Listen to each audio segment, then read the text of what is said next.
Let's talk about this latest World Health Organization gearing up for its next pandemic. And it already has basically its next virus all ready to go. Like we were wondering, they've been warning us, by the way, that this is about to happen. They've been telling us, like, it's not a matter of if, it's just a matter of when this is going to happen. And by the way, they were gaming out COVID months ahead of time. Right, we were learning about their sort of game theory and everything that they were rolling out and testing months ahead of time. Yeah. And then Dr. Fauci even told us, of course, that it's going to happen under Trump's calendar. Yeah. And it absolutely did. So here's the next one that they're already gaming out in Africa. Okay, so it is called Marburg virus. The World Health Organization already has a vaccine team in place. In fact, we know when they started if we read their documents, which we did today, and we're going to show it to you. So yesterday, on Tuesday, Valentine's Day, the World Health Organization convened an emergency meeting to discuss an outbreak of Marburg virus in Central Africa.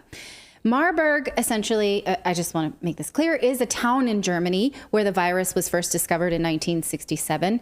It is presumably not there now, but maybe we'll see this called out as a racist virus name because it's linked to a place that has happened before. That's good. They're going to change the name because it's not as sexy. It needs to be able to, like monkeypox. It needs to be something that we put on television and that they try to scare us all into going and getting a vaccine for. Right. Well, they wanted us to stop associating COVID with China. Because they thought that was a racist thing to do. So Marburg is associated with Germany where there is not an outbreak. So I'm just predicting right now that could cause a problem because we've been through it. I'm going to guess gorilla flu just because it affects mostly primates. It does, in fact. Yes. Although we're on kind of a tear with picking on Germany lately. We just blew up their pipeline. So, we just blew up the pipeline to, bringing natural gas to Germany, right, and throwing that country into chaos. So why don't we call it the Heidelberg virus? Yes. In fact, Marburg is associated with monkeys and gorillas and bats as well. So we can choose species. Bats are not a primate. No, not that I know of.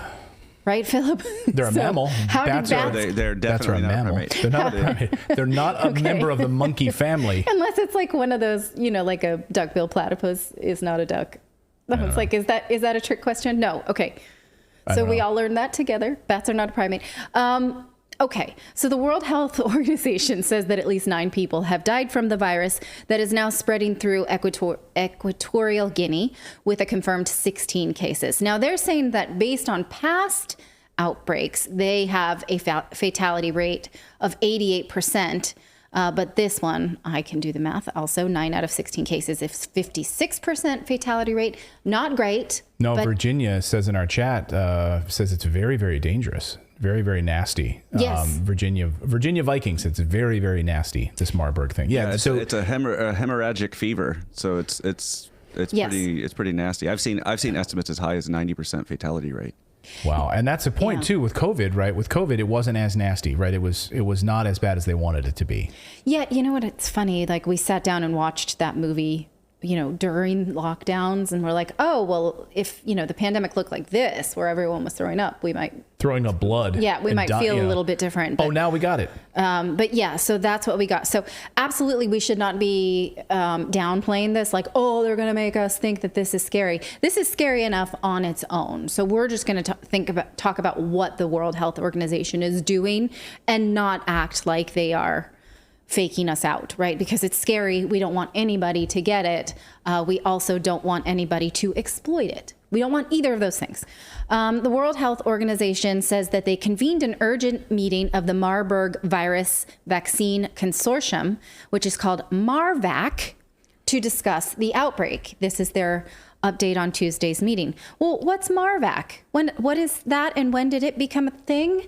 Turns out it became a thing in October. Here is the paper. I'm just going to show you the title page. An introduction to MARVAC, to the Marburg Virus Vaccine Consortium. It is dated, if you zoom in there, October 13th, 2022.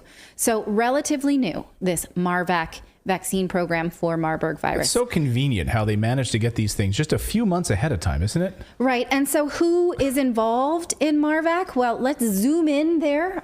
On the title page, next one, Okay, Institute for Virology from the National Institute of Health, Fauci related, National Institute of Allergy and Infectious Diseases, U.S. COVID response at the U.S. Department of Health and Human Services, all other kinds of, health departments and colleges and other states, science labs.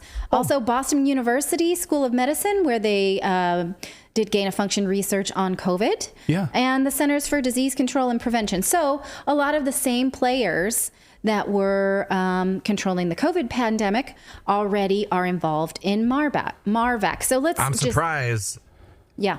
I was gonna say, I'm surprised at the bottom it doesn't say, and Bill Gates. Right. Well, they don't have to, because, as we know, and we've talked about on this show, the World Health Organization is mostly funded by the Bill and Melinda Gates Foundation. So at the heart of the World Health Organization is Bill Gates. Mm-hmm. It has his hands in all of this. And each of those institutions we just talked about are also funded. Boston University, Bill and Melinda Gates Foundation. Each of these are funded by him. Right. So we don't need That's to what put his I was name just there. gonna say, yep. He does it through surreptitious ways. Okay, so what is Marburg virus? How would we recognize it if we saw it? It is in the same family as Ebola virus. It's said to cause a viral hemorrhagic fever, which can lead to bleeding from the nose and mouth. Symptoms can include lethargy, dehydration, nausea, vomiting, sore throat, and abdominal pain. And where does it come from? Well, according to this statement from the WHO, it is transmitted to humans by fruit bats and spread through direct contact with bodily fluids of infected people, surfaces, and materials. But if you read the MARVAC paper, it also does mention primates as well. So I don't know why there's bats and primates, why it seems to be in multiple species. But that I know. Yesterday, I neglected to explain something that I knew, but I'll go ahead and throw this one in there. Okay. Bats are oftentimes what they call reservoir species, which means they carry, but they don't contract the virus. Oh. So bats are actually a fairly common reservoir species for viruses. So but when they're talking about the difference, the bats can carry it, but they don't get it. But Marburg is a filovirus, which basically affects primates. So primates are the ones that get infected. Bats can just carry it around. A reservoir creature. Maybe. And they call we should just it eradicate all bats. Species. Okay, so I'm just thinking this out in real time, because the statement on the emergency MARVAC meeting today only mentioned bats as Right, so it as a doesn't sound like reason it's for the, so very transmissible. Is this another thing that they're trying to sort of wash out anything that could sound woke, like to say primates maybe can be called racist in a way? I mean, because the MARVAC paper says that it is transmissible mostly through the outbreaks have been observed in non-human primates. That was the original outbreaks.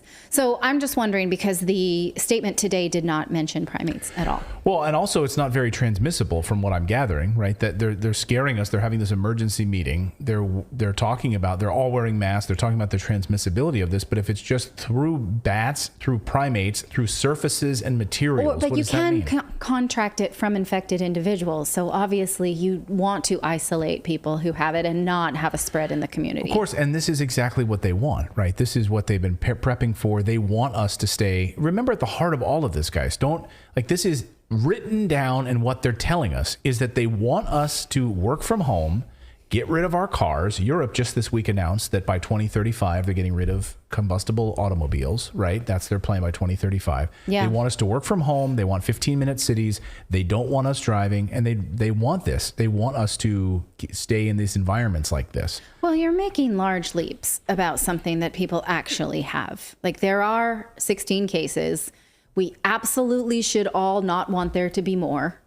And yes, the World Health Organization does make big power grabs, but I think in the context of discussing this, we can't look at this data and say, well, they're saying it's deadly, but maybe it's not. They just want to scare us. Like, that's irresponsible of us to be saying. But be very, I'm just saying, we got to walk into this cautiously. 3 years ago, we know what they did to us, right? So all I'm saying is watch this very closely. And if they start to move towards, here we go with lockdowns again, here we go with keeping our kids home from school again, And Well, sure, there could be a narrative like that virus wasn't scary enough, so let's make them start bleeding from their noses, then they'll stay home. I get that. But in the context of this,